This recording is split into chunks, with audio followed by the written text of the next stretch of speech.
Sleepwalking is what we do when we want to avoid particular things about reality. So maybe we want to avoid various questions or doubts that we have about ourselves or about others or about ultimate reality.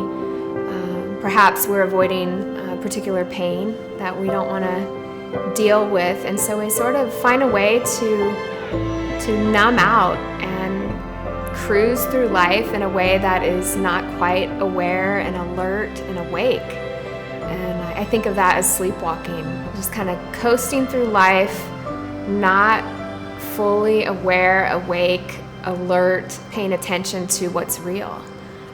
And caffeine can't take care of that?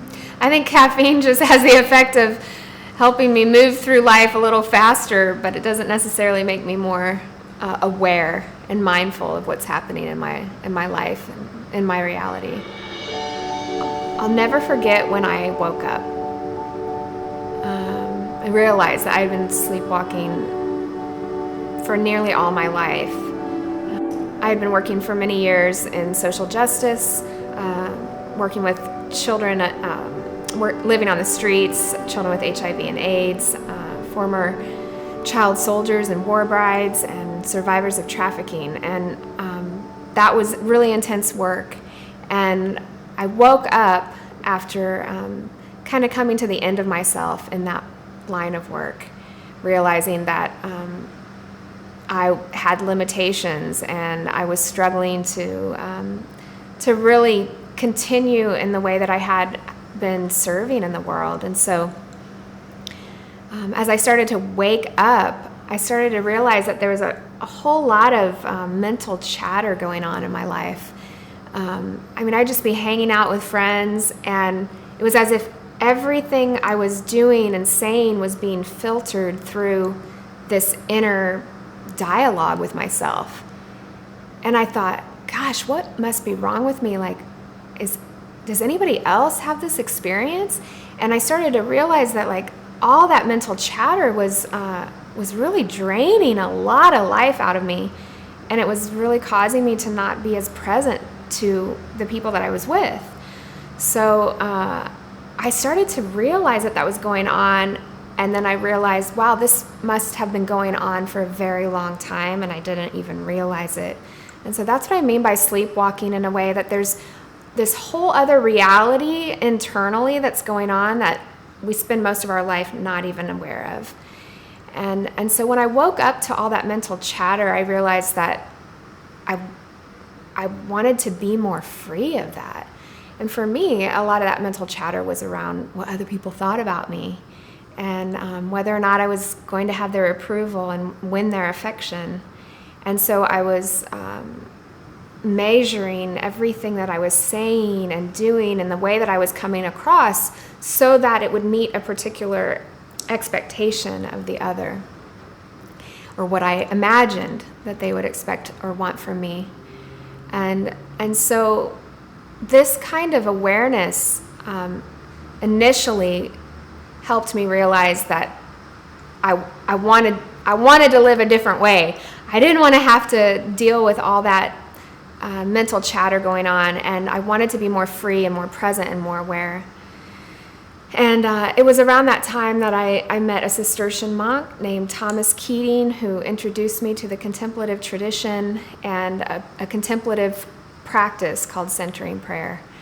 And centering prayer is a simple but not easy meditation practice where I sit for 20 minutes and find a way to be in the silence in such a way that all that mental chatter and the attachments and the compulsions and the unconscious motivations that are attached to it begin to surface. And as all of that begins to surface through the practice of meditation, a meditation practice like centering prayer, then all of that internal noise begins to surface and then begins to be released in such a way that then, as I go through life, I have much less inner chatter, much less inner noise to be fighting for my attention. And when that noise can be cleared out, and that dialogue can be quieted, it's like there's more space within me for my essence and for really the Spirit of God to be more alive and moving in and through me. And it, it's much more than just having a more peace-filled life. Pain and suffering is still a part of life, but not having to contend with keeping up a particular persona makes dealing with life a lot easier, a lot smoother, a lot freer. When I first woke up to this inner noise and inner chatter that was really coming from a place of unconsciousness, an unconscious connection to this personality, this persona, this mask that I was wearing, I wondered, am I the only one? Like, what is wrong with me?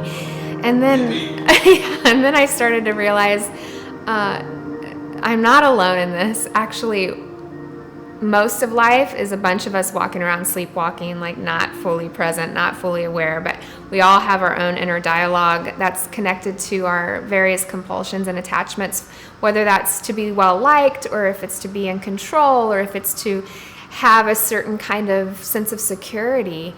We're all playing into these programs for happiness, really. And so realizing that this wasn't just my condition, but this was the condition of humanity, really helped me realize that this isn't just for me, that many of us could benefit from contemplative spirituality and contemplative practice, because even though I'd grown up in the church and took my faith very seriously, most of the ways in which a collective we, growing up in Western Christianity, most of the ways in which we were formed and the way that we prayed was around still being very much in control of the dialogue. So it was much more about what I communicated to God than it was about being really open and receptive to what God might want to communicate in and through me, which gets to the point that contemplative prayer is set apart from other forms of prayer in that its very nature is designed to wake us up to these unconscious motivations that are compelling us to, again, whether it's to please others and to find approval, or if it's to be in control or to have a sense of power, or if it's around a sense of surviving and having security. Playing into those kinds of programs for happiness really takes us away from the present moment and being available to the present. And experiencing God and being connected and in the flow of ultimate reality can only happen in the present moment. And so if we're too consumed with kind of placating our personality, then we miss out on the opportunity to flow with the energy of life that is creative and at work right here, right now. How can I cooperate with it? How can I be a part of that greater source of life and energy and love? Love is that which really creates and connects us to one another.